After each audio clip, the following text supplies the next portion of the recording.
নমস্কার বন্ধুরা। আজকে আমি আবার হাজির হয়েছি সিভিক সেন্সের সেকেন্ড পার্ট নিয়ে। তো আজকে তোমাদের সাথে একটা গল্প শেয়ার করবো।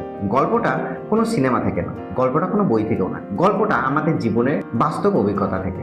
তো গল্পটা কিছুটা এইরকম হলো যে একটি ছোট পার্ক ছিল। সেই পার্কটা প্রথমে খুব সুন্দর পরিষ্কার পরিচ্ছন্ন ছিল। সেখানে লোকেরা হাঁটাহাঁটি করতে যেত, সকালবেলা লোকেরা মর্নিং ওয়াক করতে যেত, কেউ বা সেখানে খেলতে যেত, ছোট ছোট বাচ্চারা সেখানে খেলাধুলা করতে যেত, সেখানে অনেক ভালো ভালো জিনিসও ছিল। কিন্তু প্রবলেমটা শুরু হলো একটা জায়গা থেকে। একদিন সেই পার্কে একজন লোক আসলো। সে মুড়ির ঠোঙ্গাটা খেয়ে বেঞ্চের নিচে ফেলে দিয়ে চলে গেল।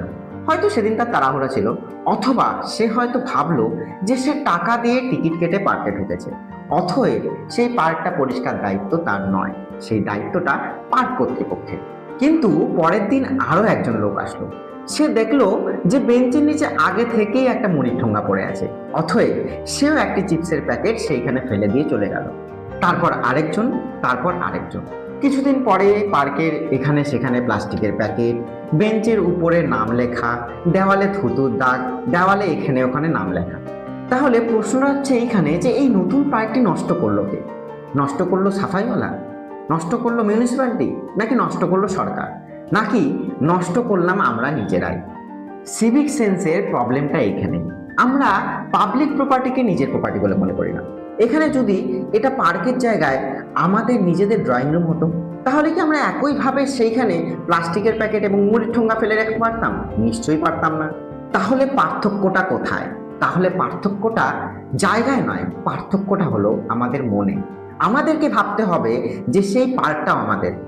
অবভিয়াসলি সেই পার্কটা আমাদের জন্য যখন তৈরি হয়েছে, তাহলে তাকে পরিষ্কার রাখার দায়িত্বটাও আমাদের। তবে এখানে শুধু নিজেদের দোষ দিয়ে লাভ নেই, এখানে আরো একটা সমস্যা আছে।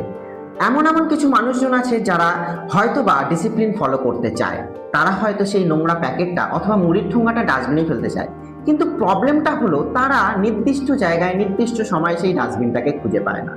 কেউ হয়তো চিপস খেলো, কেউ হয়তো চা খেলো, কিন্তু সেটা ফেলার সময় তারা আশেপাশে তাকিয়ে দেখলো যে সেখানে আশেপাশে কোনো ডাস্টবিন নেই। তাহলে সে তখন ভাবলো যে সে সেই প্যাকেটটি অথবা মুড়ির ঠোঙ্গাটি নিয়ে কোথায় যাবে।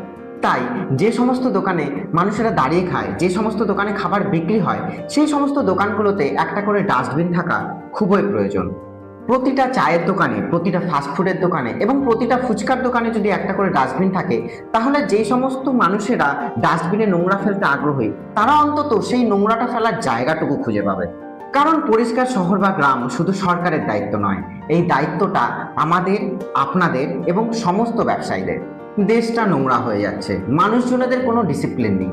আরে বাবা, এই ডিসিপ্লিনটা তৈরি হবে কোথা থেকে? নিশ্চয়ই আমার থেকে। আমার একটা করলে কি হবে? প্রবলেমটা এখানে।